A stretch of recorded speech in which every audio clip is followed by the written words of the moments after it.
A Senate committee is scheduled to vote later this week on a proposal to put legislative oversight on the governor's emergency powers. The bill comes after numerous failed proposals for change during the COVID pandemic and former Governor Jay Inslee's nearly 1,000-day state of emergency. Murrow News fellow Albert James shows us why supporters are optimistic this time around, especially with how Governor Bob Ferguson is getting involved. This bill doesn't change any of the powers available to the governor. It just kind of sets a time limit of when the legislature gets to come back into play. Senate Bill 5434 would allow the legislature to terminate a governor's state of emergency by a vote of the House and Senate or the leadership of both chambers when they're not in session. Under the bipartisan bill, the legislature would also be able to weigh in on the governor's emergency prohibitions of activities for public safety. Orders limiting gatherings, the sale of alcohol, and other activities would expire after 30 days unless extended by the legislature. Republican sponsor Keith Wagoner of Skagit County says legislative oversight was left out of the last update to the governor's emergency powers in 2019.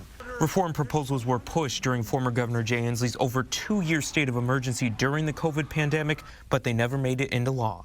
Two things have changed. We're not in the middle of an emergency, and we have a new governor who's willing to work, something that I'm grateful for. On Governor Bob Ferguson's part, he highlighted reform as a priority during his inaugural address last month.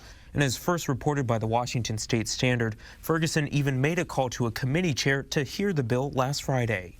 We weren't sure the bill was going to get a hearing. I don't know that, but it was important enough to me to reach out after hearing the governor's willingness to work with us. It was also kind of a test. Is this real? Because it was unexpected.